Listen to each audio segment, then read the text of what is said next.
Buenas tardes, amigos. Estamos en una edición más de Enigmas y Paradigmas sin filtro con su servidor Tomás López y en la producción y los controles con Marco Alejandro Hernández. Buenas tardes, Marco.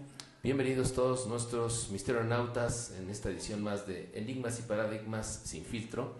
Hoy estamos martes, empezando 4:30, un poco retardados, pero comenzamos con el tema que va a estar muy interesante. Yo estoy aquí en los controles y en la cabina para lo que tengan ustedes en preguntas. Comenzamos con el tema Los secretos de Aleister Crowley. Adelante, Tomás. Bueno, pues verán, hay una serie de historias que se han contado sobre este personaje a lo largo del tiempo, sobre Aleister Crowley, un personaje que nació en 1875 y murió en 1947 a la edad de 72 años en el retiro. Este señor fue un poeta inglés y fue fundador de varias sectas, además de un ocultista de los más famosos e importantes del siglo XX. Crowley se proclamó como el anticristo y la bestia 666 para muchos que nos escuchan. Pues de ahí pueden ustedes inferir qué clase de personalidad tenía nuestro personaje en cuestión del día de hoy, Aleister Crowley. Mucha gente piensa que se debe a que recibió una férrea educación católica. Aleister fue un personaje que fue muy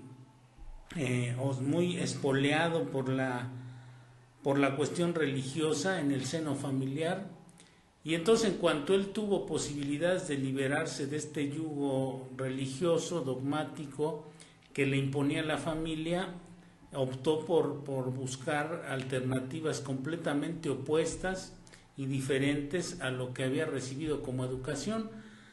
Esto pues no puede quedar soslayado, ¿no? Mucha gente cree que fue nada más porque sí, pero hay muchos otros que piensan que las motivaciones para el comportamiento de Crowley en este sentido fueron este tipo de educación que recibió. En 1898 él entra a una orden hermética que se llama la Orden Hermética de la Aura Dorada.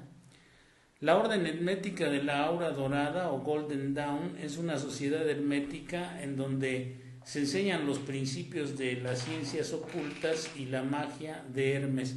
Recordemos que Hermes Trimegisto, es uno de los personajes más importantes en la cuestión esotérica. Las tablas de Hermes, las enseñanzas de Hermes Trimegisto, conocido como Trimegisto, que significa 3 veces maestro.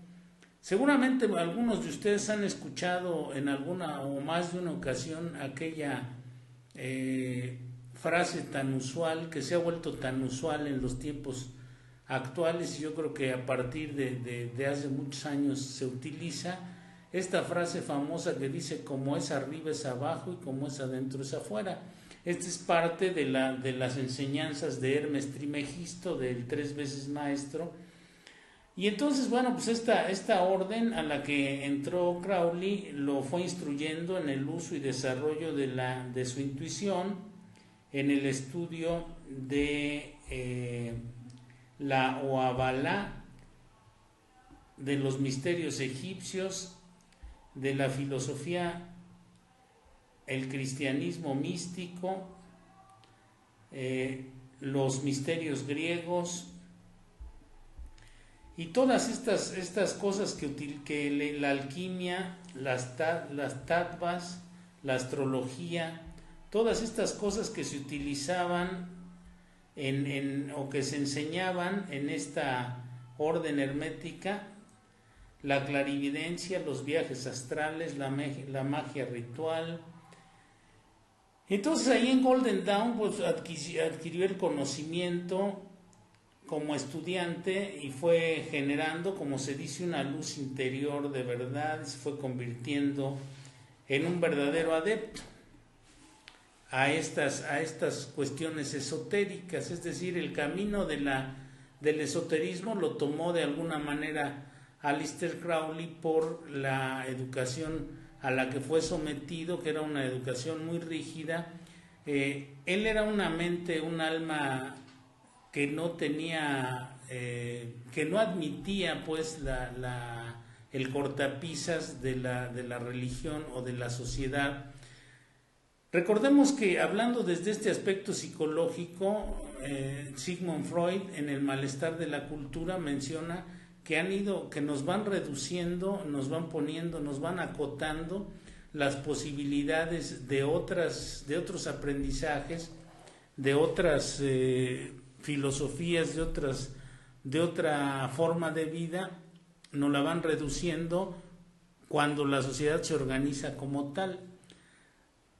Y entonces, bueno, pues Aleister Crowley se dio cuenta de estas cosas, evidentemente era una persona inteligente, y entonces intentó salirse o empezó a salirse, no solo lo intentó, sino que se fue saliendo del medio convencional. Él se negó a hacer una clonación psicológica del medio que lo rodea, ¿no? Y entonces, bueno, pues cuando uno se niega a aceptar estas cosas como realidades, más en la época, estamos hablando de finales de 1800 y los principios y mediados de 1900, entonces en estas épocas había una represión mayor, ¿no? Había un sojuzgamiento de estas conductas que la sociedad le dice al individuo: si tú sigues esta línea única de pensamiento, si tú sigues esta línea de conducta, entonces vas a recibir los premios de la sociedad. Pero si tú te niegas a recibirlas, si tú no las recibes, si tú buscas otros caminos, entonces te vamos a considerar como el anticristo, ¿no? Te vamos a considerar como alguien no deseable, te vamos a considerar como alguien quizá, si no te podemos considerar como alguien insano mentalmente, alguien demente, bueno, pues te vamos a considerar como un disidente, como un desertor del género humano, y todo este tipo de calificativos que se utilizan para sojuzgar y para someter a toda la gente al pensamiento único. Incluso los ingleses llegaron a considerar a Aleister Crowley como el hombre más malvado del mundo, decían ellos, ¿no? Que este señor era el hombre más malvado del mundo, más degenerado del mundo. Todo porque en algunos momentos, bueno, pues realizaba también experimentos con la sexualidad. Y bueno, este hombre, Aleister Crowley, en 1905 fue expulsado de esta orden del Alba Dorada, fundó su propia orden llamada la Orden de la Estrella Plateada. Si ustedes ven, hay cierta similitud con estos, por ejemplo, parecería que estamos hablando de un personaje del libro, como de un libro como estos de Harry Potter, que la Orden del Cáliz y la Orden de no sé qué y la Orden de no sé cuántos, pero esto fue vivido, fue realmente parte de la experiencia de este personaje, de Aleister Crowley.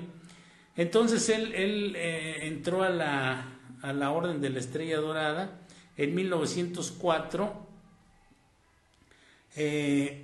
Dice que Aiwass era un enviado, Aiwass era no estoy diciendo Aiwass, no estoy hablando en inglés, sino Aiwass, era un enviado de una deidad egipcia, de Ra, y le dictó el libro de las leyes. A través de una canalización, Aleister Crowley escribe este libro de las leyes. Después, en 1913, escribió un misal para la Iglesia Católica Gnóstica, y cuando estuvo viviendo en Nueva York durante la Primera Guerra Mundial, se ocupó de la magia sexual y escribió textos de propaganda antibritánica, lo que consideró una prueba de su libertad de pensamiento. Vean ustedes cómo todas las actividades que fue realizando Aleister Crowley fueron actividades tendientes a liberarse de los atavismos, ¿no? A liberarse de todas aquellas pautas de conducta o aquellos paradigmas que la sociedad va implementando como forma de control, como medio para controlar a todos los participantes de una época histórica de la sociedad o de otra. Hoy nos tienen con algunos paradigmas nuevos, pero se trata siempre de tratar de hacer entrar a todo mundo a esas pautas de conducta. En 1920 fundó en Cefalù, Sicilia, la abadía de Telema. La vida silenciosa en esa abadía y la muerte misteriosa de uno de sus miembros hicieron que Crowley fuera expulsado nuevamente. También vean ustedes, esto sucedió en 1923 y vean cómo este personaje siempre fue de alguna manera considerado como problemático, como generador de conflictos o antagónico, ¿no? Antagonismos contra aquello que él seguramente tenía serios problemas con el manejo de la autoridad también, pero esto no quiere decir que no fuera alguien inteligente, original y creativo. Las autoridades italianas también lo expulsaron y luego fue expulsado de Francia, donde vivió hasta 1929. Después regresó a Inglaterra, donde en 1924 ya se habían prohibido los libros de este personaje. En 1932 llevó a los tribunales a la escultora Nina Hammett por haberle acusado de practicar la magia negra. Como Nina Hammett lo acusó de ser mago negro, entonces él interpuso una querella, digamos, como si a usted lo acusan de ser cualquier cosa que no le guste, usted puede ir y demandar por difamación de honor o alguno de estos argumentos legales y entablar un juicio. Entonces, bueno, pues este juicio fue famoso contra Nina Hammett por esta difamación que había hecho ella al llamarlo mago negro. Crowley no solo fue declarado culpable en el juicio, aunque a usted le parezca increíble, ya que Nina Hammett había aportado pruebas aplastantes en contra de este personaje. Hagan de cuenta que era la Santa Inquisición en el siglo XX, ¿no? 1923, alguien acusa de mago negro a este señor, Aleister Crowley, Nina Hammett, y entonces aparece esta respuesta en la que la sociedad se confabula para castigar. Recordemos que también hemos hablado aquí de Michel Foucault, que dice que esas son algunas de las actividades que tienen mayor importancia en el control social, el vigilar y castigar a los participantes de una sociedad. Y entonces, bueno, pues ellos se dan cuenta que de esta manera, mediante este juicio, que quizá incluso fuese hasta concertado, preparado con Nina Hammett, porque son personajes de la élite intelectual y tienen algún peso específico sobre la sociedad, como lo tenía también Crowley por sus prácticas, y entonces de alguna manera, bueno, pues se confabulan, se colude la sociedad con estos personajes para ponerle una trampa a Aleister Crowley y declararlo culpable por magia negra, ¿no? Y entonces también, junto con Frida Harris, a quien conoció en 1937, crea unas cartas de tarot para iniciar la nueva era, porque después de este juicio de donde lo declaran mago negro, créalo usted o no lo crea, lo despojan de todas sus cosas, ¿no? Lo dejan en la bancarrota, lo dejan en la ruina, y entonces después conoce a Frida Harris. Cuando la conoce, bueno, pues esta mujer también es creativa y es una mujer inteligente, y crean sus cartas de tarot e inician su nueva era. Y vive con ella 10 años hasta que muere en el retiro en Hastings, en Sussex, en la provincia de Sussex, en Inglaterra, este personaje. Sus obras más importantes, bueno, pues es Equinoccio IX, el libro de las mentiras, que este es un libro muy peculiar. El libro de las mentiras, si usted escucha este nombre, el libro de las mentiras, puede usted pensar que se trata de una broma o alguna cuestión así, ¿no? Pero simplemente este libro expone a la verdad como algo relativo, cosa que después la verdad, esta verdad relativa se fue, digamos que fue contagiando el pensamiento moderno, el pensamiento de las juventudes de finales de los años 40. Entonces, de finales de los años 40, principios de los 50, y llegó hasta los 60, ¿no? Ya además avalada por la cuestión de la teoría de la relatividad, donde se decía que todo es relativo. De alguna manera, Aleister Crowley también hablaba de una verdad relativa, por eso en este intitulado libro, el libro de las mentiras. Él decía que toda corriente de pensamiento humano tiene contrapartidas, y todo pensador tiene alguien que se opone a su forma de pensar. Es el principio aquel que también provenía del materialismo dialéctico, el famoso principio de la tesis, antitesis y síntesis. Usted opone un argumento y va a encontrar una oposición inmediata, va a encontrar una reacción en contra. Esto se contempla desde hace muchos años, ¿no? Incluso en el sistema de conocimiento del cuarto camino aparece este asunto. Dice Aldous Huxley en los demonios de Loudun, que es una novela extraordinaria, dice él que para tomar un objeto, para hacerse de un objeto, para agarrar un objeto con la mano, para tomarlo con la mano, un conjunto de músculos trabaja en un sentido y otro conjunto de músculos trabaja en el sentido contrario. Hasta en ese tipo de fuerzas se ve.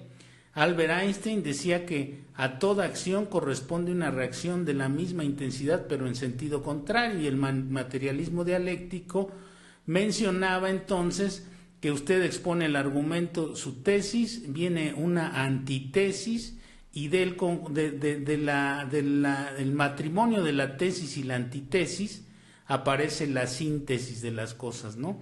Y bueno, esa síntesis usted la expone, una vez que sacó la síntesis, usted la expone otra vez como argumento, y va a aparecer usted va a exponer la tesis de la síntesis como argumento, y va a venir otra antitesis de la síntesis, y al aparecer esta va a venir otra síntesis de la síntesis, y así puede ir interminablemente, no tiene fin. Entonces, por esta característica de la vida que nosotros conocemos como vida, del sustrato intelectual que nosotros conocemos como vida, del sustrato argumental que nosotros conocemos como vida, de ahí, bueno, pues se pueden desprender muchas cosas, ¿no? Entonces se desprende se desprende una infinidad de cosas, y luego se desprende entonces que la vida es relativa, o sea, la verdad es relativa, la vida es relativa, etcétera, etcétera. Entonces Aleister Crowley en este libro, por eso le decía, es un libro muy vanguardista. Cuando lo presentó, estamos hablando de los años 40, los años 30, es un libro completamente vanguardista, donde también habla de la verdad como una forma, de la verdad en una forma relativa, ¿no? Así es que la verdad que nosotros consideramos hoy, dice Crowley en este texto, la verdad que nosotros consideramos hoy como verdad, no la podemos considerar como verdad absoluta, porque quizá mañana esa verdad deje de ser la verdad. No sé si se explique un poco este asunto, porque parece también trabalenguas. Ahí nos damos cuenta que de la capacidad que tenía este personaje de elaborar este tipo de concepciones y de pensamientos que son bastante complejos, ¿no? Y que, bueno, pues nos pueden llevar a una visión, a una perspectiva completamente distinta de la vida. Por ejemplo, él decía que la física de Newton no es menos cierta que la física de Einstein. Sin embargo, en muchas de sus premisas son contradictorias. Por eso le decía, de repente aparece una teoría que parece explicarlo todo, y unos años después aparece otra que anula la primera que teníamos como verdad y aparece como otra verdad. En la física, por ejemplo, tenemos la física mecanicista, la de Newton. Aparece la física relativista, la de Einstein, y destruye los postulados y los paradigmas científicos de Newton. Quedan algunos cuantos con vida, pero prácticamente desaparece ese paradigma científico. Aparece la teoría de la relatividad y luego aparece la teoría cuántica en nuestra época. Y entonces contradice lo que dijo Einstein. Einstein dijo en algún momento que Dios no juega los dados. Hoy los físicos como Michio Kaku y estos físicos modernos dicen que Dios sí juega los dados. Entonces, como verán, misterionautas, ahí nosotros nos tenemos que poner las pilas, porque se trata de asuntos que este asunto nos mantiene vivos. Nos podemos dar cuenta por estas inferencias que estamos haciendo de que el universo y la vida son evolutivos, que no podemos considerar nada como verdad absoluta. Nada absolutamente podemos considerar como verdad absoluta. Y lo único absoluto es que no hay verdad absoluta, podríamos decir, ¿no? Entonces, las verdades son verdades encontradas. Una verdad, por sólida que parezca, deja de serlo cuando aparece otra verdad que la rebate o que la desbanca. La verdad muere cuando nace otra nueva verdad. Entonces, el libro de las mentiras podría considerarse como el libro de las verdades de este personaje de Crowley. Ese es uno de los más destacados libros de este personaje, porque, bueno, pues es como una especie también de acompaña, digamos, el nacimiento de los nuevos paradigmas científicos de la época. Coraza lunar, los libros sagrados de Telema, el libro de la Lep, confesiones y obras escogidas. Se han hecho alusión a Aleister Crowley en un montón de portadas de discos, la industria musical ha utilizado mucho a Aleister Crowley en su producción, desde portadas de discos hasta inclusión de citas suyas en algunas canciones. Por ejemplo, la banda de los Beatles incluyó el rostro de Crowley en la portada del disco Sargento Pimienta, y el club de los Corazones Solitarios. El cantante de Iron Maiden, Bruce Dickinson, se considera como un fanático de Aleister Crowley. Ozzy Osbourne hizo una canción dedicada a Crowley llamada Mr. Crowley. Jimmy Page, guitarrista de Led Zeppelin, era un fiel seguidor de las obras de Crowley. La banda Cradle of Filth de metal extremo le dedicó el disco Damnation and a Day. El grupo Mago de Oz de folk metal incluye una cita suya en la canción Astaroth de su disco Finistierra. La banda alemana Edugi de power metal hizo una canción llamada Aleister Crowley Memorial Boogie. Los miembros de la banda de metal extremo Behemoth son seguidores de la doctrina Telema, dedicándole un disco llamado Telema. Y bueno, esas son algunas de las cosas, de las tantas cosas que ha habido con este personaje, ¿no? También hay algunos otros ensayos, una colección de textos doctrinales que se llama, de origen diverso, que dan muestra de la gran variedad de interés de Crowley y de su enfoque siempre original. También habla sobre el continente perdido, sobre la Atlántida. Esto, digamos, cuando al recibir también o ser contemporáneo de Elena Petrovna Blavatsky, aquella fundadora de la Teosofía. Cocaína, que es un libro también de él, muestra un punto de vista antiprohibicionista y sorprendente de los poderes que tiene la droga. El personaje que metió a Aleister Crowley, que invitó a la orden hermética del Alba Dorada, Alan Bennett, lo inició en las drogas a Aleister Crowley, cosa que nunca pudo dejar después Crowley. Él siguió experimentando con drogas el resto de su vida, no el resto de sus días. Por eso también, escribe este libro de Cocaína, donde muestra todo lo que él consideraba antiprohibicionista. Y si lo vemos desde una perspectiva más abierta, nos podemos dar cuenta que la prohibición no es el camino para la erradicación del uso o del mal uso de las drogas, ¿no?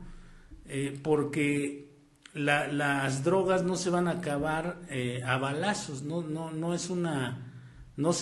se trata de generar guerras y destrucción en torno al fenómeno del uso de la droga, sino de generar conciencia respecto al uso y a las consecuencias que tiene este fenómeno que pues tiene mucho tiempo ya con la humanidad. Desde hace 2000 años hemos oído, por ejemplo, en los ritos de Eleusis, hemos leído en los ritos de Eleusis cómo hace más de 2000 años ya utilizaban este tipo de elementos con fines religiosos, con fines ritualistas.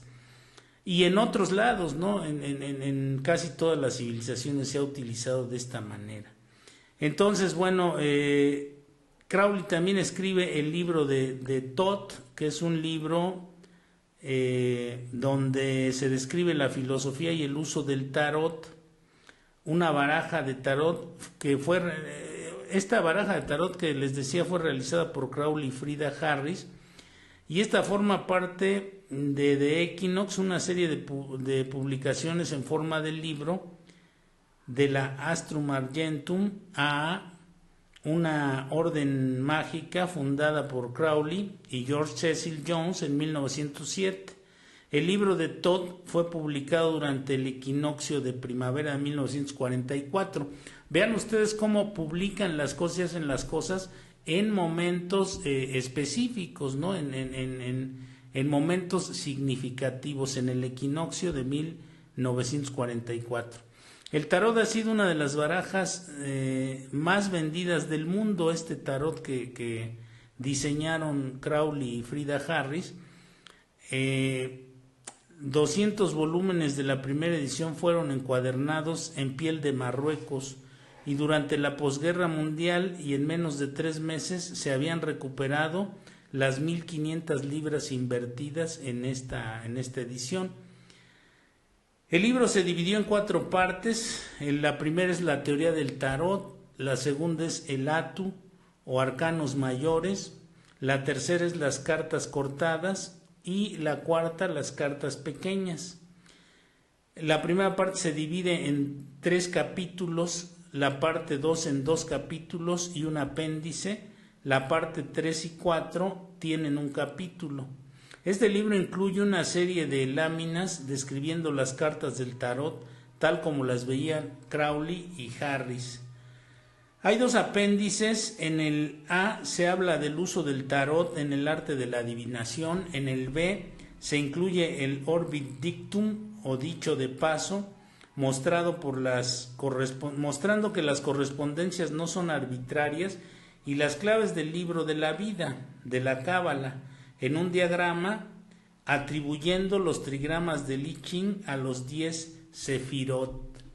Este es digamos un mestizaje de símbolos de la cábala con símbolos del I Ching o el libro de las mutaciones chino, que yo creo que en el siguiente programa vamos a hablar sobre este libro de las mutaciones chino, que es un libro bastante enigmático, bastante misterioso, y que bueno, pues ha tenido cosas interesantes, como cuando lo descubrió Leibniz, el matemático. Otro de sus libros fue Magia sin lágrimas. En 1943 Crowley conoció a una dama quien, habiendo escuchado sobre su conocimiento y experiencia, le pidió consejos sobre asuntos esotéricos, espirituales y prácticos.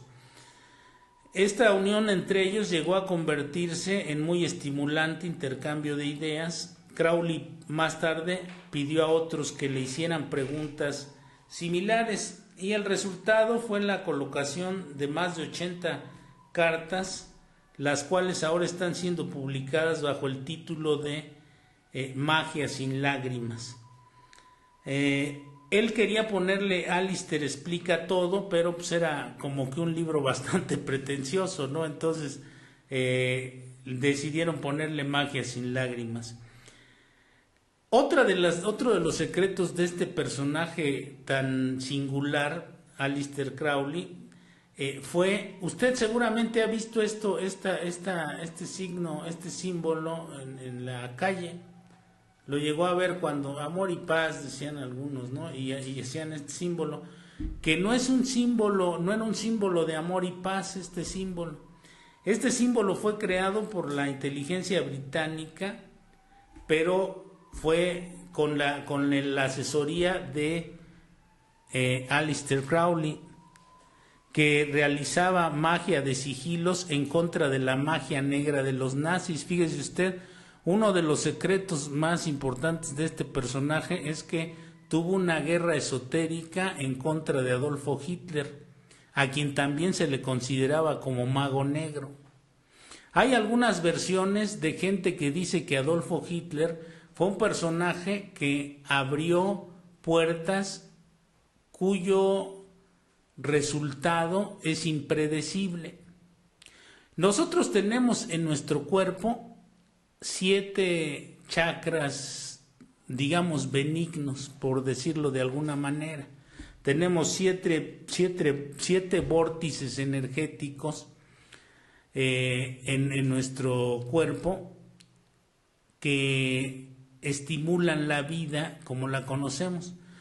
Pero hay quienes dicen que hay otros chakras que no son tan controlables, digamos, que hay algunos otros chakras, no sé yo exactamente dónde están ubicados, y prefiero no saberlo, porque dicen que esos chakras, si nosotros los abrimos, y que uno de esos abrió Adolfo Hitler, y seguramente Crowley también habría trabajado quizás sobre ese aspecto. Es algo que está en el suspenso, porque son cosas muy personales, cosas que muchos no saben, que solamente su círculo más íntimo podría saber.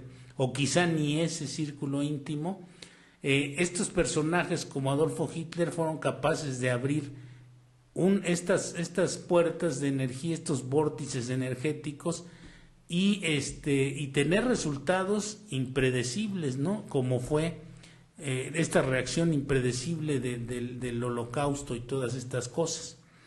Así es que uno de los símbolos que combatió a la suástica, que deberán ustedes saber que la suástica es una derivación de un símbolo tibetano, de un símbolo de la raza aria. La raza aria no son los alemanes güeros y de ojos azules. La raza aria era una raza espiritualmente pura de origen tibetano, o por lo menos ahí se ubica a esta raza. Entonces, bueno, de ahí el símbolo de ellos es un símbolo que tiene las aspas en sentido contrario a la suástica alemana. La svástica, que es el símbolo original, es un símbolo constructivo, y la suástica, que es un símbolo alemán, es un símbolo de destrucción. Mucha gente utiliza estos símbolos sin saber por qué ni para qué, nada más porque les parecen buenos, o les parecen bonitos o atractivos, o simplemente porque los ven por ahí y imitando la conducta de otros se los ponen. Igual que, como yo les decía, yo hice muchas veces este símbolo a mucha gente y no sabía que era un sigilo, que era una especie de mudra para combatir el mal, digamos, no el mal de la magia nazi, de la magia negra nazi. Entonces el signo de la V de la victoria de Winston Churchill fue una revelación de Aleister Crowley a través de Ian Fleming, que era un espía inglés. Así que en realidad sí hubo una guerra de sigilos entre estas dos potencias. Esto contrasta con registros históricos que se tienen de Crowley coqueteando a miembros del partido nazi para que hicieran de su filosofía de telema el fundamento de su ideología mágico-política. El mismo Crowley escribió que Hitler había leído su libro de la ley, aunque dice que Adolfo Hitler no comprendió el libro de la ley, y esto debe haber sido una ofensa terrible para Hitler en su momento, ¿no? Porque bueno, pues él, imagínense si era el promotor de la raza suprema, y que de repente Crowley le dijera que no entendió un libro, era como para despellejarlo vivo, según las creencias de este personaje siniestro de Adolfo Hitler, ¿no? Otro extravagante ocultista británico, Austin Osman Spare, también tuvo una relación posiblemente delirante en lo concerniente a Hitler, supuestamente habiendo vencido al Führer en el mundo astral, fíjense. O sea, estos decían que el mundo astral es algo cierto, ¿no? Nosotros en los sueños vivimos y convivimos en el mundo astral. Bueno, yo les voy a confesar una cosa aquí. Hace algún tiempo tuve un sueño donde estaba comprando una especie de canicas pequeñas y llegaba un futbolista famoso que ahora está jugando en Alemania, y empezábamos a pelear por una canica de las que yo quería comprar una, y él también quería la misma canica, pero es alguien con quien yo no tengo relación más que de haberlo visto por televisión jugar fútbol, y en este sueño, bueno, pues teníamos una plática, ¿no? Y teníamos una disputa por un objeto.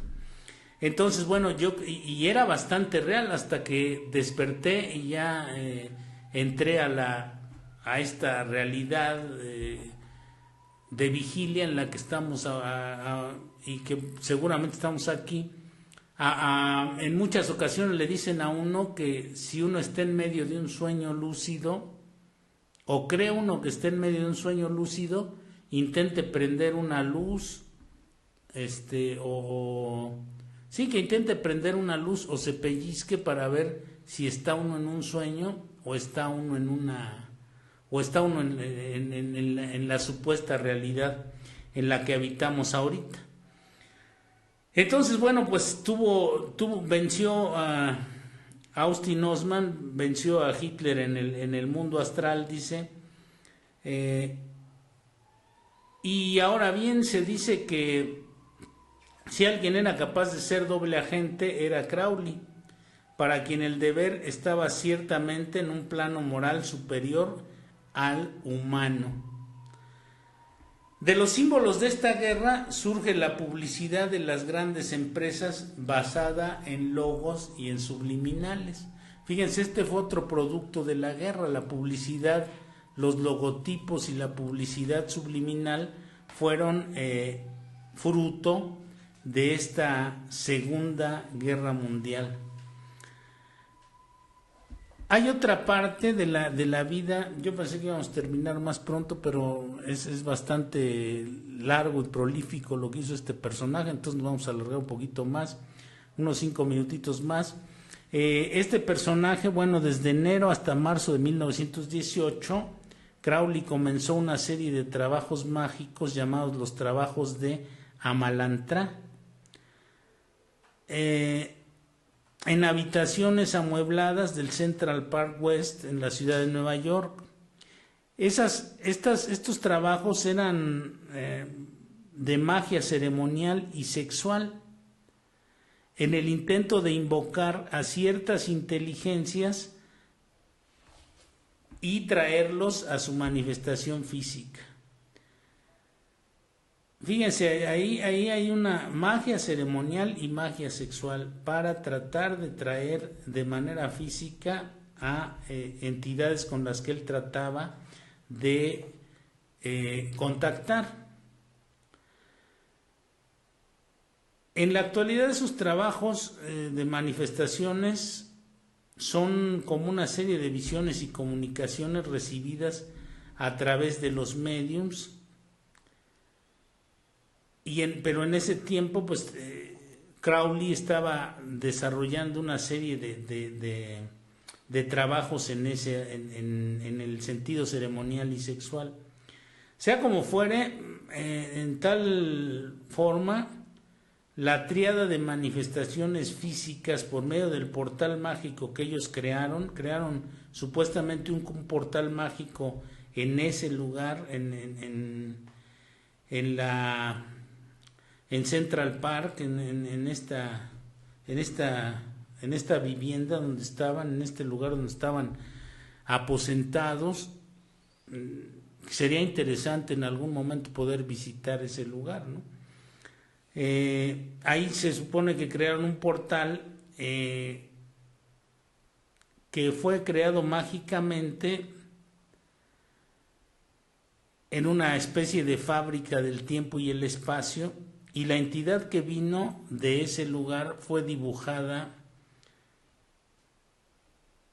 es un personaje, una especie de extraterrestre, no sé cómo decirlo, llamado Lam, que vino en esta búsqueda que hicieron.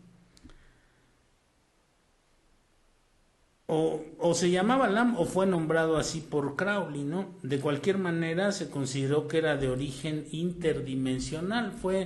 Digamos que fueron de los primeros que abrieron este tipo de puertas interdimensionales, ¿no? En la época moderna. Crowley incluye el retrato de Lam ahí en alguna de sus exhibiciones de almas muertas en Greenwich Village, Nueva York, en 1919. Debajo del cuadro de Lam había una inscripción que decía: Lam es la palabra tibetana para camino o sendero, y lama es aquel que va por el camino sendero. Un lama es el que va por ese camino o va por ese sendero, y lam sería el sendero, ¿no? El título específico para los dioses de Egipto, aquel que pisa el camino. Dentro de la fraseología budista, su valor numérico es 71 y es el número de este libro, ¿no? El libro en donde este libro de los trabajos de Amalantrá le puso el número 71, que es el valor numérico de este vocablo de Lam.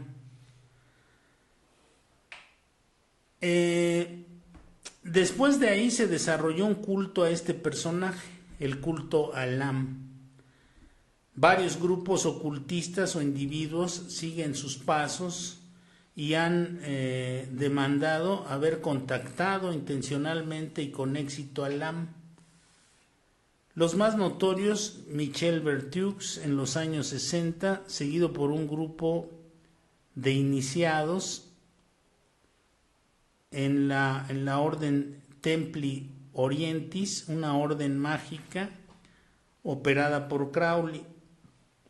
Ahí también aparecen gentes como este personaje Ronald L. Hubbard, que después crea la cienciología. Era uno de los que seguían a Aleister Crowley. Lam es, digamos que sería interesante notar que desde ese tiempo, desde el tiempo de Crowley, Lam es considerado como una clase de entidad más bien que un ser individual. Cuando uno invoca a Lam, ellos invocan a una entidad de ese tiempo.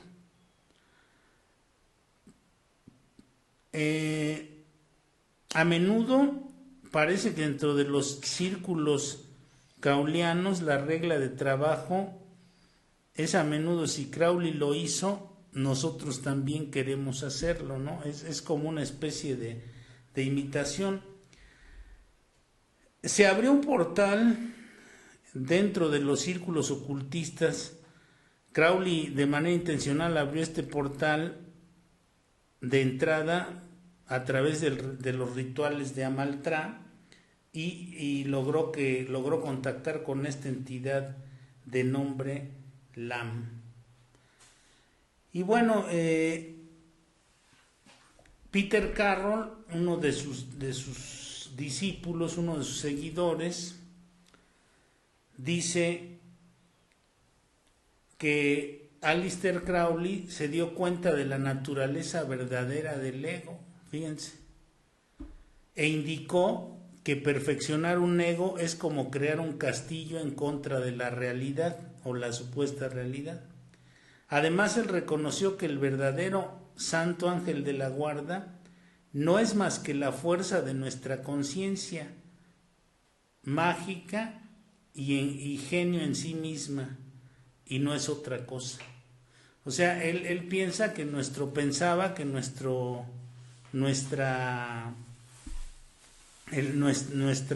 conciencia es nuestro ángel de la guarda. Y entonces, bueno, pues este culto a Lam se ha extendido mucho, ha sido muy imitado, muy seguido por las gentes que seguían a Crowley, y se dice que también en Bolesting House, en aquella casa que después compró un rockero, Marco sabe quién fue, no sé si... Jimmy Page. Jimmy Page fue el que compró la casa esta, porque era uno de sus seguidores más asiduos, ¿no?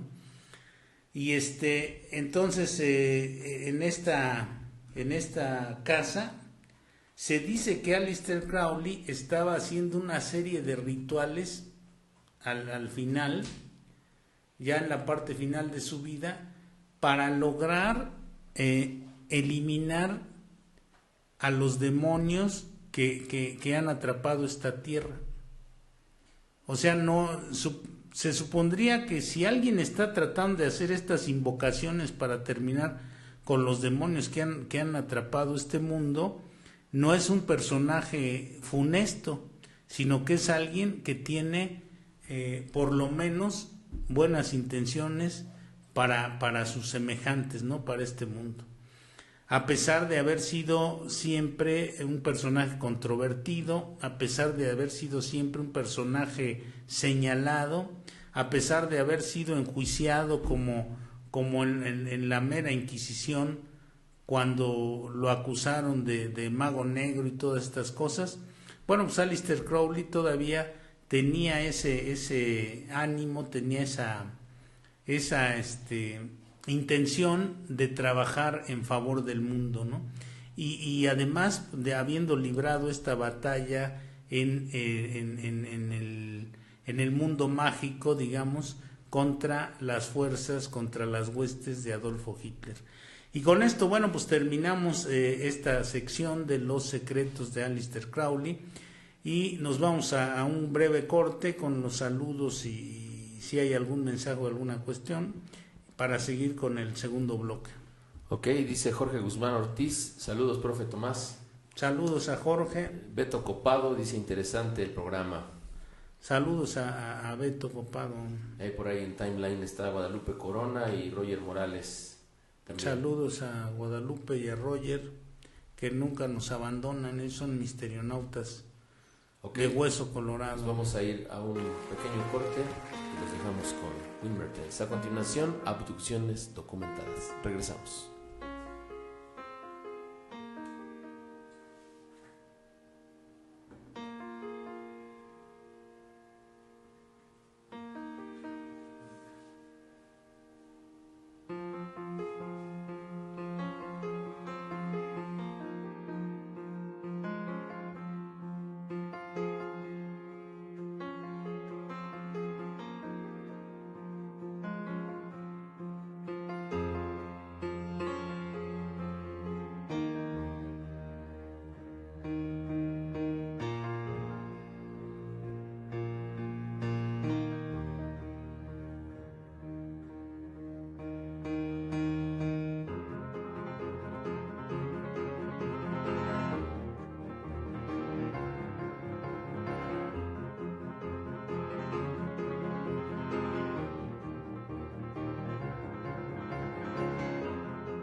Bien, pues vamos a continuar con esto que es abducciones documentadas.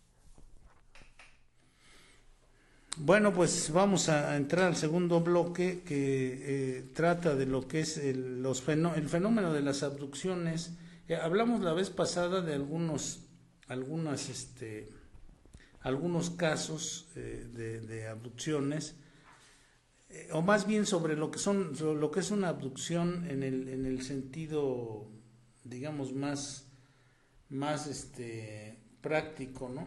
de la palabra, de qué es eso de lo que mucha gente o mucha gente se ha hablado de que le ha sucedido este tipo de abducciones. Las abducciones son uno de los aspectos más populares y curiosos dentro de lo que se conoce como la ufología o la ovnilogía, ¿no? Para no ser muy para no meter un anglicismo, bueno, pues podemos decir que es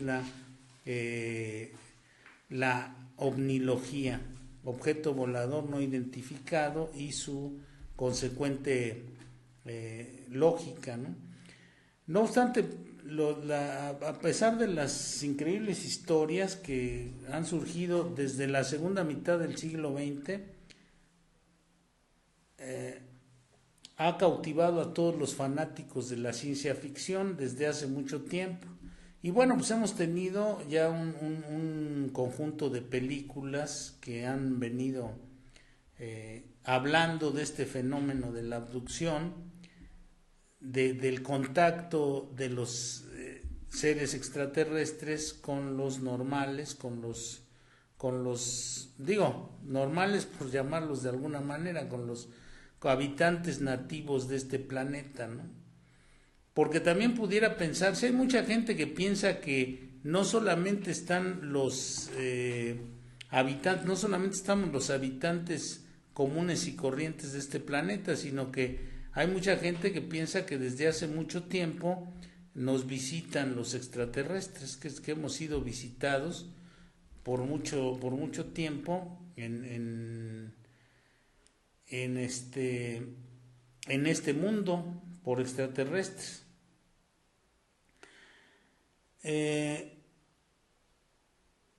Hay una serie de casos que han sido más o menos documentados,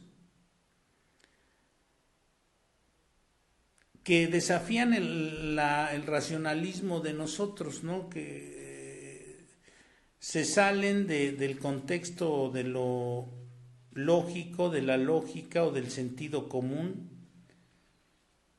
que yo no sé si el sentido común o la lógica nos hayan dado más beneficios que perjuicios. Seguramente en cierta forma el sentido común y la lógica nos han ayudado a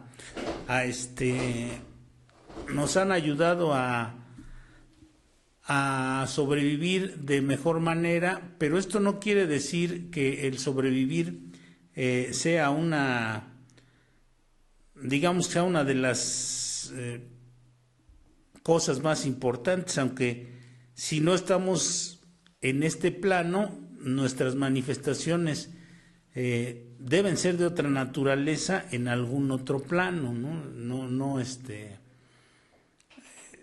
No podríamos estar hablando aquí en el radio, sino que estaríamos quizá en otra dimensión, en otro plano. Esto que hablábamos en el segmento anterior del mundo interdimensional y estas cosas también desafían mucho a la lógica humana, la lógica racional humana. Mucha gente piensa que decimos locuras cuando hablamos de estas cuestiones, pero pues no es así. La realidad es que hay muchos personajes que se han atrevido a hablar de casos de objetos voladores no identificados, personajes, por ejemplo, de políticos de alto rango canadienses, exmilitares norteamericanos, sacerdotes, prelados de la Iglesia Católica, como Conrado Balducci, como el Papa Juan XXIII, como estos personajes que ha habido o han hablado sobre las abducciones. En 1961, uno de los casos más impactantes fue el de Betty y Barney Hill. Estos dos era un matrimonio. Son un matrimonio cuyo caso fue muy nombrado, incluso en primera instancia fue un caso que fue difundido a través de la prensa. The Interrupted Journey le llamaron al caso, que significa el viaje interrumpido. Y en una película se describió este incidente como el incidente OVNI de 1900. Esto fue ya filmado, fue digamos difundido en 1975 ya como película. Fue un caso que tomó una gran notoriedad. Se decía que esta pareja era una pareja que regresaba de sus vacaciones conduciendo por una ruta de noche y de repente ven lo que parece ser una nave espacial. Imagínese usted que viene de vacaciones de Acapulco, de Zihuatanejo, de algún lugar de estos, y que viene con su pareja y de repente a medianoche en la carretera se le empieza a dejar venir un objeto luminoso, que eso fue la experiencia que ellos sufrieron. Dicen que era una especie de extraña estrella que se movía de manera errática, no de manera convencional, como estamos acostumbrados a ver los objetos volantes desarrollados o diseñados por el hombre. Dicen que se detienen para observar y en un instante esa aparente estrella se les acerca más. Ellos son como estos fenómenos son muy impresionantes porque uno, bueno, pues ve en la noche ve en la noche un objeto así luminoso y estas cosas, y entonces piensa uno o se baja uno a observar porque piensa que es algún fenómeno astrológico, ¿no? Pero ya cuando es tan de cerca, en algunos casos puede ser que sea uno paralizado por el miedo. Estos personajes se detienen a observarlo y ven que es una nave y que está tripulada. Lo que sigue de cuando ellos se percatan de esta situación es que ellos de repente pierden la noción del tiempo, pierden la memoria y aparece en ellos una sensación de tiempo perdido. Betty y Barney Hill declaran que había al menos 2 horas de esa noche en las que no sabían a dónde habían estado, no recordaban nada en absoluto y parecían haberse perdido. Posteriormente tuvieron pesadillas y luego se les hace una hipnosis regresiva para reconstruir los acontecimientos. Y en las reconstrucciones casi siempre se incluye un recuerdo de criaturas alienígenas y de algunos experimentos y pruebas médicas que les hicieron estos personajes alienígenas, ¿no? Esta pérdida del tiempo es una de las características comunes de quienes alegan haber sido abducidos. Es una especie de amnesia llamada pérdida de tiempo, que en el argot popularizó el escritor neoyorquino Bob Hopkins en el libro Missing Time o Tiempo Perdido, que salió en 1981. Esta amnesia casi siempre impide que los protagonistas recuerden el meollo del incidente, como le sucedió a Barry y Betty Hill, que de repente perdieron la noción del tiempo. Ahí me parece que hay en YouTube algunas de las entrevistas que les hicieron a ellos, donde narran que habían desaparecido, o sea que sí, un lapso del tiempo que ellos consideraban que habían estado a bordo de la nave, o que habían estado o a bordo de la nave, o que no, como si hubiesen estado en un sitio diferente, como cuando a alguien, digamos, le da una laguna mental, una amnesia temporal, y no recuerda nada de esas cosas, de lo que sucedió durante un lapso de tiempo. Así le sucedió, pero a los dos. A una persona puede que le suceda, pero es casi imposible que le suceda a dos personas al mismo tiempo, a no ser que haya sido una operación psíquica, una maniobra de trabajo de estos alienígenas que de alguna manera los hubiesen transportado, teletransportado del vehículo en el que estaban a la nave, a esta especie de estrella, y ahí en la nave hubiesen experimentado con ellos.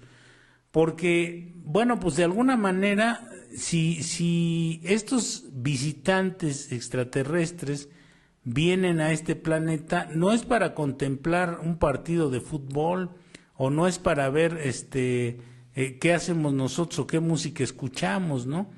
Es para estudiarnos, para analizar quizá nuestra composición de ADN, quizá nuestros flujos bioquímicos, electromagnéticos, la forma en que nuestro organismo responde a los estímulos del medio ambiente en el que vivimos. Todo este tipo de cosas, lo que nosotros hacemos con los animales en la experimentación, que metemos a las ratas a los laboratorios para aplicarles diferentes pruebas, para administrarles diferentes medicamentos, eso mismo es lo que hacen estos personajes extraterrestres en las abducciones. Al menos eso es lo que se piensa, ¿no? Y no todos estos van a ser amigos. Usted, cuando se hace una prueba en un laboratorio, por ejemplo, a cualquiera de los que estamos ahorita aquí viendo el programa o actuando en él, en algún momento quizá no, pero a la mayoría de nosotros en algún momento nos pidieron una rana en la secundaria para hacer una disección, para abrirle la panza a la rana, sacarle las vísceras y todo eso, y ver cómo estaba compuesto su cuerpo. Entonces, si la rana se moría, que era lo que siempre fue lo más seguro, que al abrirla pues perdía la vida, a nosotros no nos importaba. Estábamos abriendo una rana, un animal, algo que consideramos nosotros que tiene poco valor o ninguno. Porque pues no tenemos un respeto adecuado por la vida. Con esta manera, con estos métodos disque científicos que se nos han ido dando para el aprendizaje.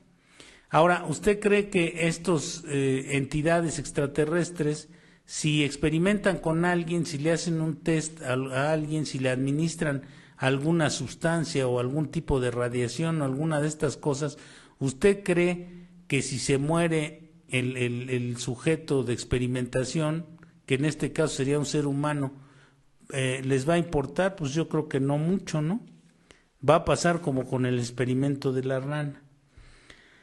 Bueno, y en 1967, Betty Anderson, otra de las que ha sufrido abducción, tuvo o nos habla de su caso. Es uno de los más famosos porque está involucrada también Betty. Evidentemente era un hombre común en los Estados Unidos durante los años 60, pero si no se hubiese llamado Betty, de todas maneras hubiese sido preocupante. Betty Anderson estaba en su cocina en esa época, en la época de los 60, debo recordar que la mujer todavía apenas empezaba el movimiento de liberación femenina y todas esas cosas, pero generalmente la mujer estaba en su casa haciendo tareas domésticas, todo tipo de cosas. Ella tenía 7 hijos y entonces, pues, ¿qué otra cosa podía estar haciendo más que atender a los hijos, hacer la comida y todo ese tipo de cosas? Su esposo, su padre y su madre se encontraban en la sala de estar mientras ella estaba haciendo algunas cosas en la cocina. De repente las luces de la casa comenzaron a pestañear como en las películas de extraterrestres, como usted lo ve. No crea que eso es sacado de la imaginación, eso es sacado de los casos que se han documentado, ¿no? Y una potente luz atraviesa la ventana de la cocina iluminando toda la casa, como si fuese una luz de esas que usa la policía, por ejemplo, ¿no? Pero sumamente potente en este caso. Momentos después la familia pudo observar a 5 criaturas alienígenas que se dirigían hacia la casa. Los saltitos por el jardín trasero ingresaron a la misma y comenzaron a tener conversaciones telepáticas con algunos de los miembros de la familia y se llevaron a Betty por algunas horas. Fíjese qué terrorífico escenario, que usted esté con su familia departiendo, que estén en una tarde de domingo descansando y de repente aparezca esta luz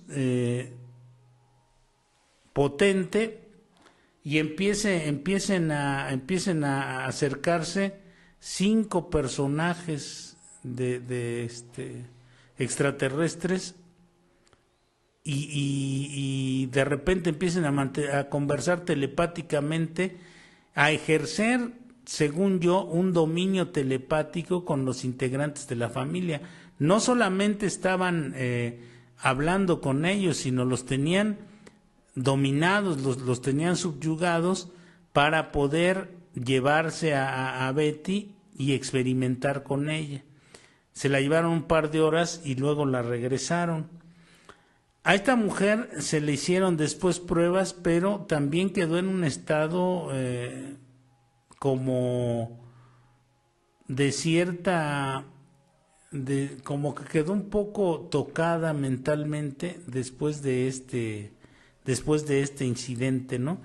No se pudo recuperar completamente, fue algo difícil y ha seguido siendo algo difícil para ella. En 1967, Herbert Zimmer sufre una abducción extraterrestre. Es un oficial que se encontraba a bordo de su patrulla. Cerca de las interacciones de 2 autopistas, en un crucero, vio lo que parecía ser un gran camión detenido, con grandes luces rojas prendidas, y decidió que lo mejor sería ir a checar que todo estuviera bien, porque bueno, pues usted dése cuenta que si en una intersección de carreteras se encuentra un camión parado, pues también es un riesgo para los que transitan por la carretera. Entonces el policía, en aras de cumplir con su deber, se acerca. Este cuate, Herbert Zimmer, se acerca a ver qué está pasando y al llegar vio que las luces eran parte de una estructura oval metálica. Imagínense el impacto, la sorpresa para este cuate que se acerca y ve de repente un plato volador ovalado, y momentos después vio cómo la nave despegaba lanzando fuego por debajo. Cuando escribió su reporte y vio la hora, notó que habían pasado casi 3 horas desde que él había llegado al lugar. O sea, el despegue de la nave, él lo atestiguó 3 horas después de que había llegado al lugar. Había perdido 3 horas de tiempo.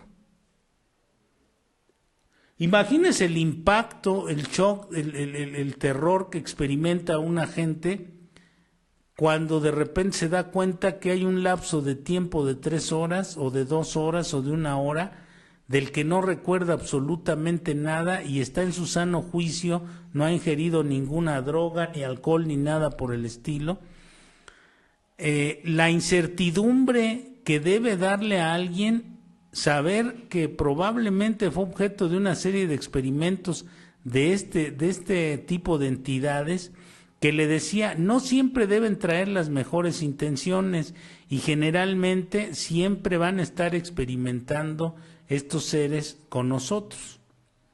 Hay hasta por ahí un libro de Salvador Freixedo que se llama La Granja Humana, donde, bueno, pues él plantea que nos ven como cobayas, ¿no? Que nos ven como ratones de laboratorio.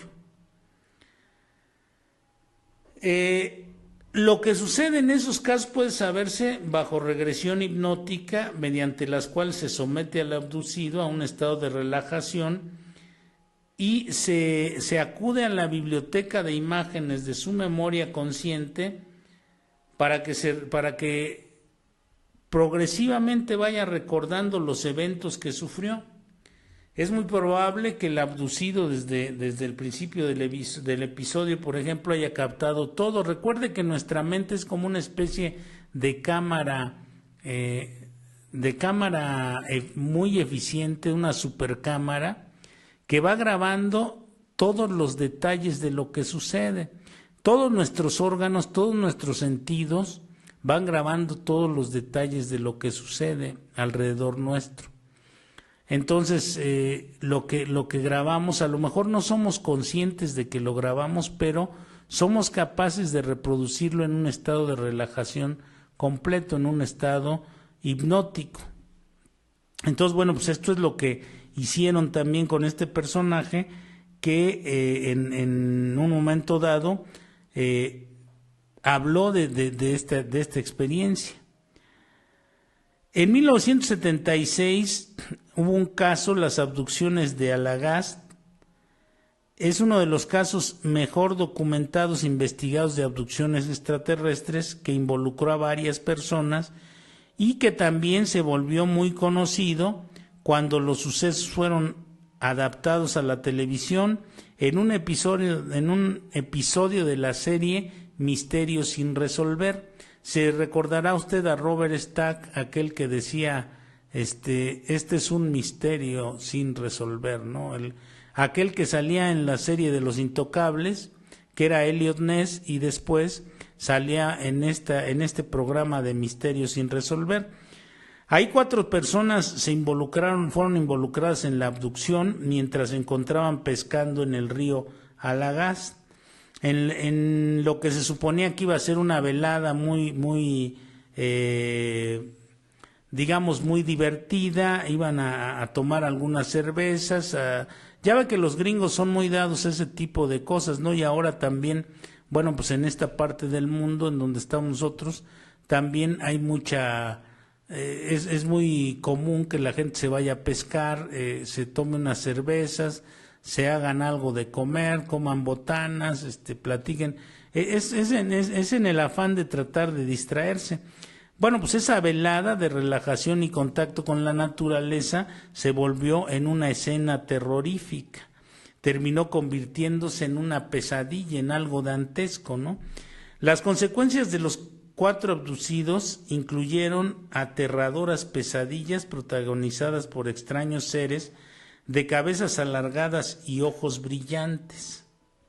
Fíjense ustedes, en muchos casos, muchísimos de los casos de abducciones, estos también utilizan, hacen cuestiones sexuales, no crean ustedes que bueno, han documentado, han hablado de seres extraterrestres que tienen 8 tipos de sexo distinto, 8 formas de sexualidad, de manifestación sexual distintas. Entonces, a veces o generalmente también experimentan en la cuestión genital. Generalmente se van mucho a la parte genital de los seres humanos, los extraterrestres estos, según dicen los expertos en omnilogía, ¿no? Por ejemplo, Salvador Freixedo es uno de los que menciona constantemente que estos seres experimentan mucho con la cuestión del ADN y con la cuestión sexual. Entonces, bueno, pues por eso a veces es aterrador lo que recuerdan bajo estado hipnótico estos abducidos. En 1993, Kelly Cahill en Australia, era una joven de 27 años. Hay incluso una película de este caso de Kelly Cahill. Están aquí, me parece que se llama, no recuerdo bien, pero la próxima semana les digo exactamente cómo se llama. Yo ya vi esa película. Junto con su esposo y sus 3 hijos se dirigían a su hogar luego de visitar a unos amigos. De repente, su viaje fue interrumpido con la aparición de unos extraños seres que ocupaban un lugar físico, pero que carecían de color tal como lo conocemos. Imagínense qué terror, ¿no? Ver a unos seres así como una especie de... ¿Recuerdan ustedes la película del Depredador, la de Arnold Schwarzenegger? Donde se ven los seres, pero se ven como una especie de seres hechos de acrílico transparente, una cosa así, un acrílico movible, digamos, o una sustancia líquida como el cristal, digamos, que tenía movilidad. Bueno, pues este tipo de seres son lo que encontraron. Imagínese usted el terror va usted caminando rumbo a su casa con sus hijos y de repente, si le da miedo encontrarse un ladrón, un ratero, un indigente o alguien negativo, imagínese encontrarse seres que no tienen color. Debe ser una impresión, devastadora, ¿no? Una impresión que crea una confusión terrible en el pensamiento lógico que tenemos los seres humanos. Según recuerda Kelly Cahill, después estas criaturas toman un color negro, después de ser como transparentes toman un color negro. Pero esto es dado por una ausencia de toda materia en su espacio físico. De repente se convierten como en una especie de sombras estos seres. Algo que la protagonista describe como una ausencia de alma, ¿no? Ella piensa que eran una especie de seres malignos y desalmados, porque después de no tener color, de ser transparentes, se convierten en una especie de sombra negra sin cuerpo físico, digamos, y sin alma, dice ella. Entonces, bueno, pues la intuición de esta mujer le avisa que estos son seres desalmados y bueno, y ellos corren de ahí, pero son abducidos y después ella tenía terribles pesadillas, no podía conciliar el sueño durante mucho tiempo, ¿no? Me imagino que también sus hijos, aunque los niños tienen un mayor poder de recuperación, pero su pareja seguramente también la pasó muy mal y los hijos pues por lo consiguiente. Y finalmente vamos con la última abducción para pasar al último bloque de nuestro programa. Bueno, pues estos casos de abducción se fueron documentando formalmente y de hecho cada uno de estos tiene sus registros y todas estas cuestiones, ¿no? Aquí en México hay algunas personas que también han hablado de estos casos de abducciones, principalmente en Puebla y en el norte del país es donde se han dado más casos supuestos de abducciones, ¿no? Digo supuestos porque pues no tenemos así como que un registro muy preciso. Y les decía, pues los sujetos por lo general recuerdan el principio y el final del episodio, pero la parte central de la abducción generalmente como que la borran. Hagan de cuenta como que estos personajes, estos seres extraterrestres o interdimensionales o que proceden de algún otro lugar que no son nativos de este planeta, estos seres, bueno, probablemente proceden a hacer una especie de bloqueo en nuestro cerebro. Y seguramente conocen la forma de hacer este tipo de cuestión, pero como que nuestro cerebro tiene una especie de backup o de respaldo en el que se almacena toda la información de las experiencias que tenemos. Yo estoy convencido de que desde que uno nace hasta que muere va captando a través de toda su equipo sensorial todas las sensaciones, colores, olores, formas, figuras, e incluso algunas gentes que desarrollan más la intuición, el sexto sentido, captan cosas como lo que decía esta señora, que ella percibió como que eran seres sin alma, captan este tipo de cosas, y esto se queda grabado en nuestro backup de la mente. Y de ahí se puede extraer mediante la técnica de la hipnosis. Entonces, parece ser que lo más importante de estos casos ha sido borrado de la mente consciente, y este borrado ha sido hecho mediante alguna forma de tratamiento hipnótico, alguna cuestión así también, para que bloquee nuestras experiencias, que en ocasiones pueden resultar muy traumáticas. Algunos lo harán en forma de protección para nosotros, pero en otros casos lo harán, en otros casos ni les importará, ¿no? No les importará porque, como les decía, si nosotros abrimos una rana en un laboratorio y se nos muere la rana, pues procedemos a tirarla a la basura y se acabó el problema.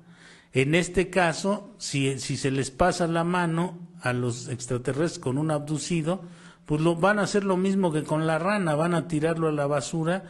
Pues si usted supiera cuántos casos de gente de gente que desaparece todos los días hay, bueno, pues se quedaría uno pasmado, ¿no?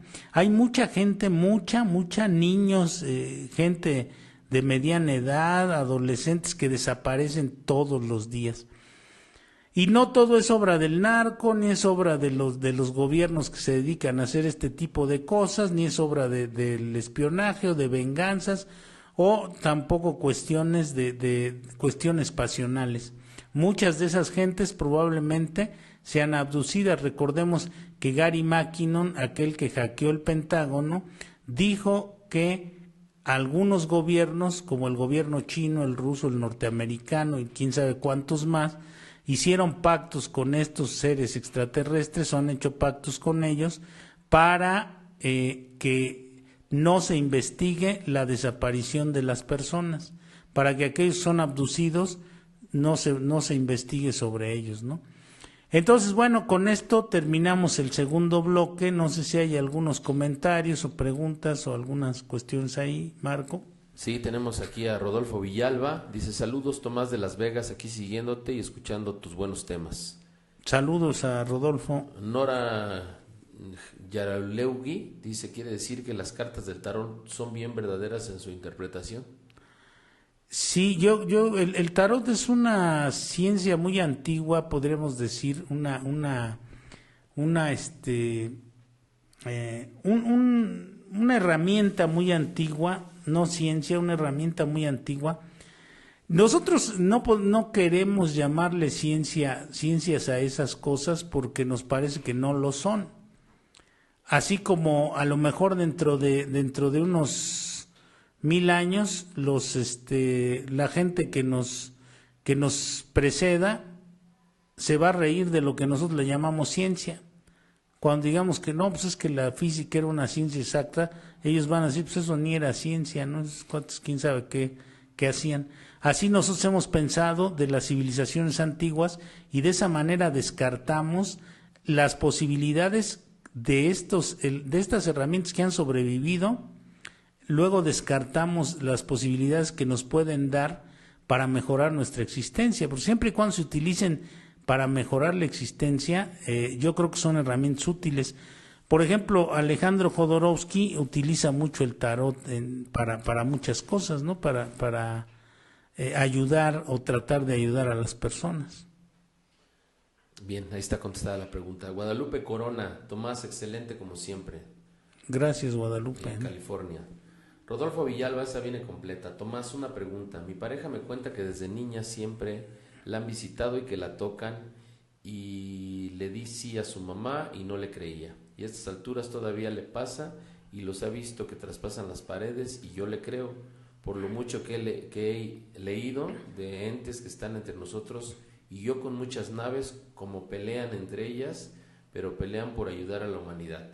Yo creo que somos el perímetro de ellos y a través de nosotros se alimentan de la energía negativa, la que desprendemos en los estados, en las plazas de toro, etcétera. Yo miré 3 ovnis por primera vez hace 24 años. Una vez estuve viendo el cielo por 5 horas y miré cómo apareció una esfera metálica detrás de un avión. No sé si será porque aquí está cerca el área 51 y dijeras tú no andaba tomado ni drogado, porque ya llevo 27 años limpio, ni cigarros, ni fumo. No, pues eso es un buen testimonio. Y te lo platico a ti porque hablas de esto y a nadie le digo porque van a pensar que estoy loco. En ahí resumen. No, bueno, pues este es un buen testimonio que nuestro compañero nos da en este momento. Y con respecto a lo de tu pareja, yo les sugeriría que vean algunos de los videos de Corrado Malanga, así se llama, Corrado Malanga. Este cuate tiene una técnica que ha desarrollado para proteger de las abducciones. Es algo que suena raro, ¿no? Pero ha desarrollado la técnica para proteger de abducciones. En YouTube hay videos de Corrado Malanga. Yo les sugiero que lo vean. Son ejercicios de relajación y muy sencillos, con el uso de colorimetría y este tipo de cosas que son muy prácticos. Entonces yo te sugeriría que veas alguno de los videos de Corrado Malanga, donde habla de cómo liberarse de las abducciones o de los parásitos mentales, y esto le puede ayudar a tu novia. Y si no, bueno, pues te comunicas después con nosotros y dentro de poco vamos a hacer un programa con un sanador psíquico, amigo de nosotros, que va que te podría orientar también. Ok, bien, pues vamos a un pequeño corte para concluir. Hoy empezamos tarde, pero le dejamos con un videito. Regresamos 2 minutos. No nos tardamos.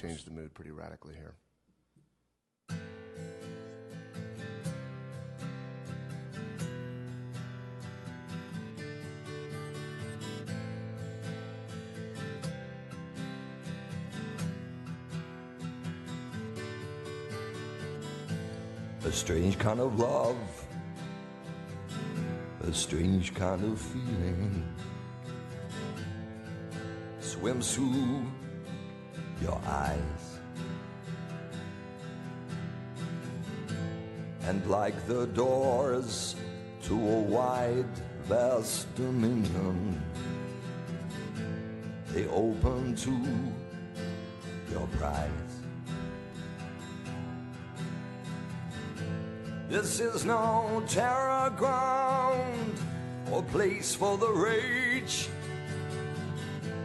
or broken hearts, whitewashed lights. Regresamos con más del caso Greenberg.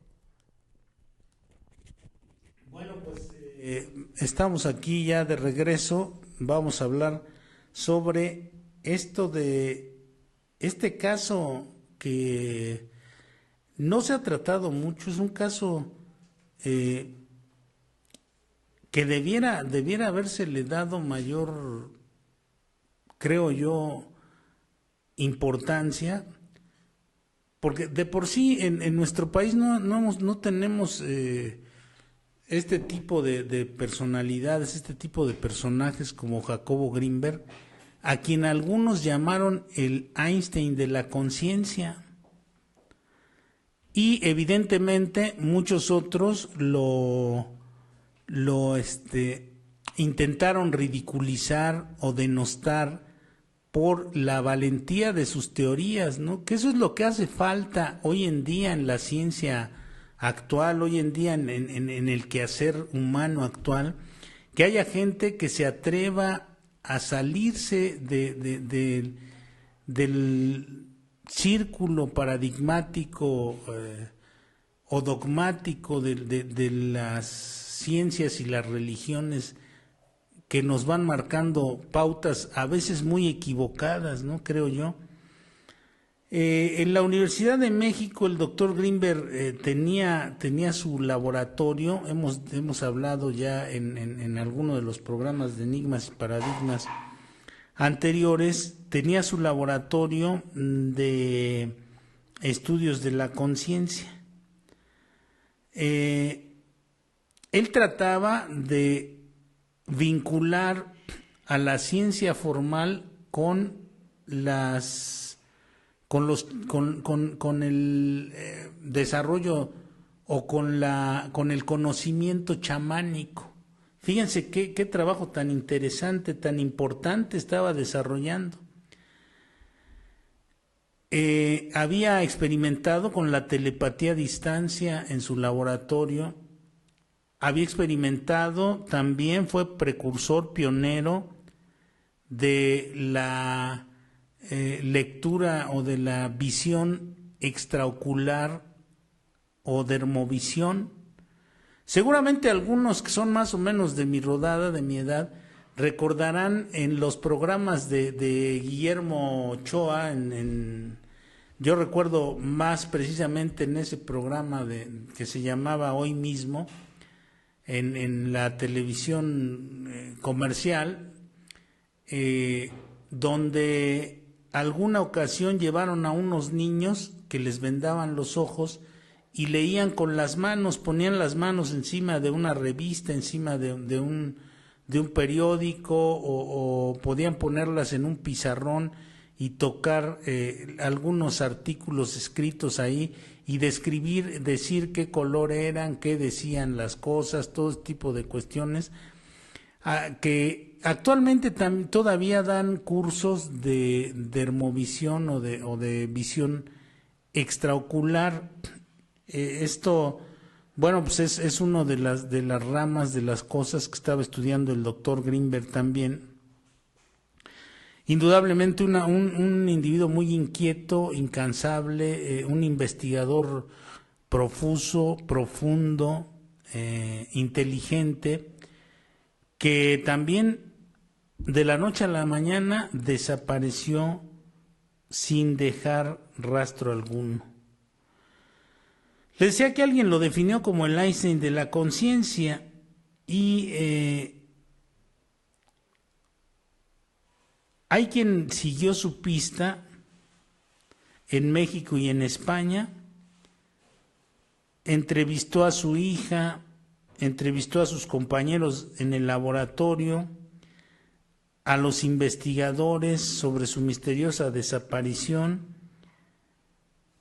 y bueno, pues no hubo resultados, no hubo prácticamente ningún resultado.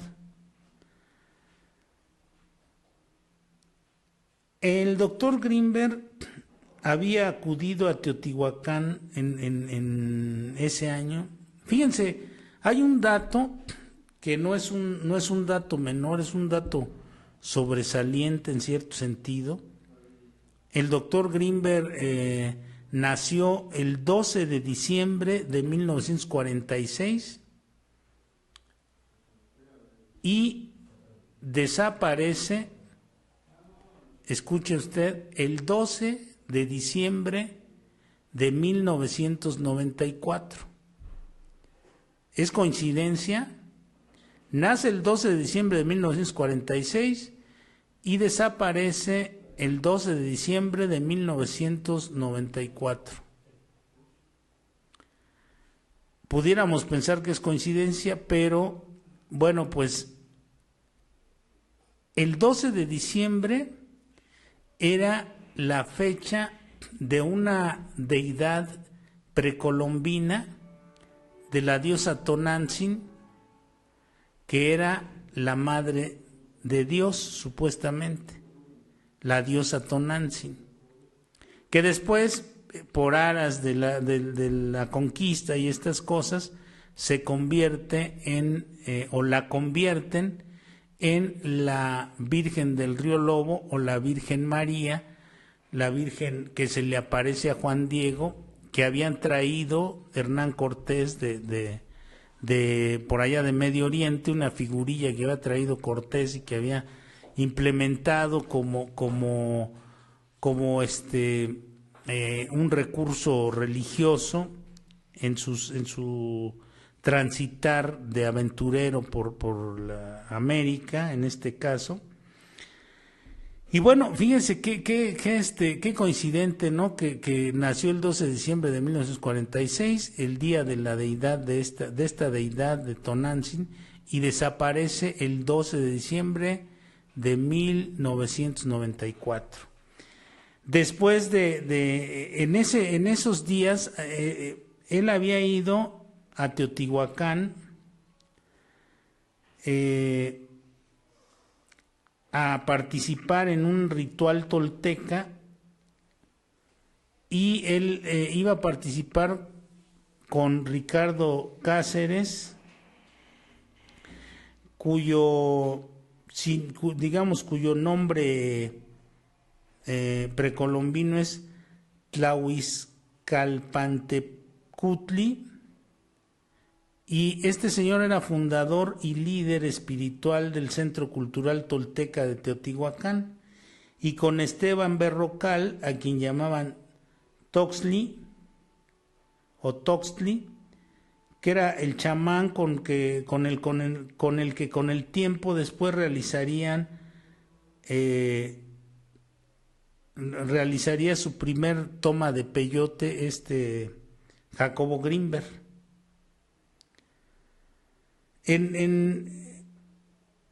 Intentaban emular, se intentaba en ese tiempo emular, o él intentaba emular los pasos de Carlos Castaneda, que también Carlos Castaneda es alguien que es sospechoso, o fue sospechoso, que en paz descanse también, de estar vinculado con el caso Grinberg.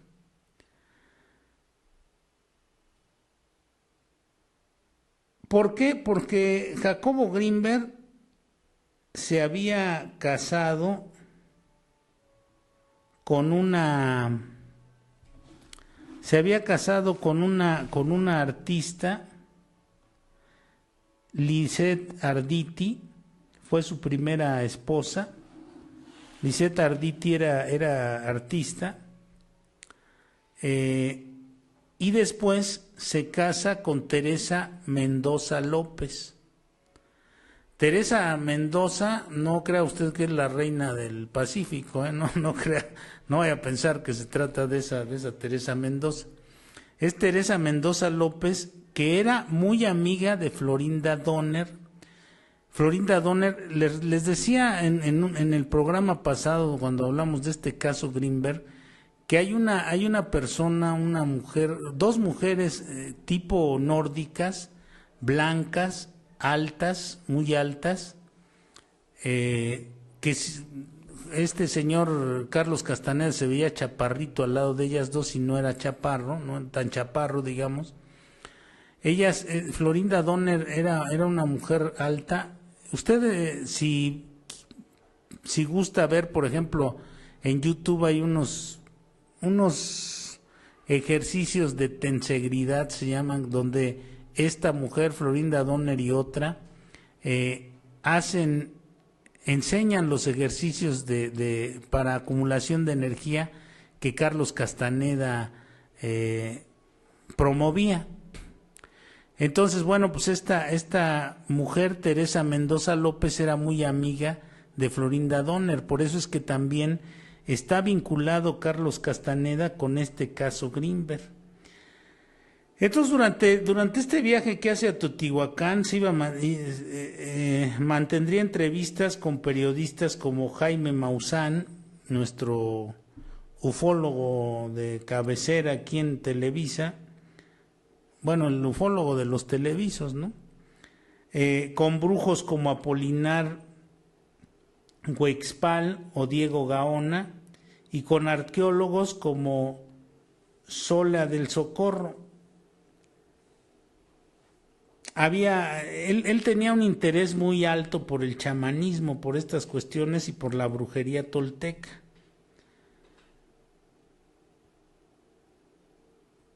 Entonces, bueno, él pues asiste a este evento en Teotihuacán, y después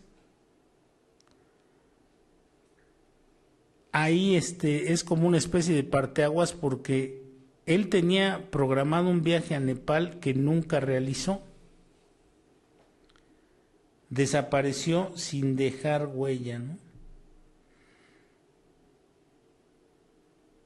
Hoy hay muchos investigadores de misterios y que lo único que hacen es, o disque investigadores de misterios, que lo único que hacen es ir a casas embrujadas, hacer ahí una especie de recolección de ruidos o de alteraciones climáticas o de enfriamientos o ese tipo de cosas, y decir que eso es investigación de lo paranormal.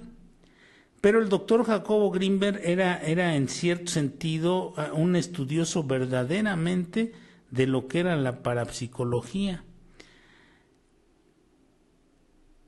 Grinberg, cuando regresó a México, después de haber sido a Estados Unidos en 1976, hacer un doctorado en el Medical College, consiguió una plaza en el laboratorio del Dr. Roy Young, fundador de Brain Research Laboratory en la Escuela de Medicina de la Universidad de Nueva York, y abuelo de las neurociencias cubanas era este señor. En el laboratorio de Young se formaron otros científicos como Richard Davidson, Carl Pribram lo visitaba. Pribram es el escritor hay un libro muy interesante que se llama el mundo holográfico, el cerebro holográfico se llama, donde este señor Pribram habla sobre lo que él considera que las particularidades holográficas que tiene la mente humana, el cerebro humano. Entonces, estamos hablando de personajes de una envergadura bastante importante.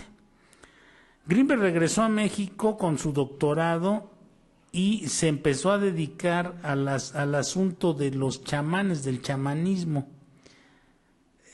Fue a visitar a don Lucio de Morelos, visitó a María Sabina, a don Antonio de Quintana Roo, a Juan el Cuate Chagala, a don Rodolfo Jalapa, a don Iván Ramón, y estas experiencias darían lugar a una colección de 7 volúmenes que se llama Los Chamanes de México, psicología psicología autóctona mexicana y este tipo de cosas. Grinberg conoció a esta Pachita Guerrero porque Pachita Guerrero era visitada o era muy consultada por la familia de López Portillo, del expresidente. Margarita López Portillo le tenía una devoción ciega a Pachita Guerrero, ¿no? A pesar de que Pachita Guerrero Grinberg pensaba que Pachita Guerrero tenía dermovisión o una visión, ¿cómo se llama?, extraocular, porque estaba casi ciega y realizaba sus operaciones en ese estado, ¿no? Como que podía ver con las manos o con otras partes del cuerpo que no necesariamente eran los ojos. Grinberg estudió las propiedades sobrenaturales de Pachita Guerrero y se fue así sobre el asunto del chamanismo, y en los 80s amplió su área de estudio y viajó a la India, donde conoció a diferentes gurús y santones como Santia Sai Baba, como Yogensar, como Swastiji, Goenka, etcétera, etcétera, y trató de irlos comparando con los chamanes mexicanos. finalmente, porque no tenemos ya mucho tiempo, en otra ocasión platicaremos un poco más de este asunto. Jacobo no acudió a su laboratorio. Ahí, fíjense que cuando estaba haciendo su doctorado fue visitado también por agentes de la CIA, de la división Stargate, o que son las puertas dimensionales. A eso es nada más como apunte, ¿no? Había sido visitado por agentes norteamericanos que estaban asignados a ese proyecto Stargate. Pero este día, el día de la desaparición, sus colaboradores sabían que tenía previsto un viaje a Nepal el 14 de diciembre. Él desaparece 2 días antes de irse a Nepal, el 12 de diciembre. Iba a ir a ultimar unos detalles para los experimentos de telepatía a distancia que tenía desde el laboratorio de la UNAM con el laboratorio o con la asociación Vivekananda de la India.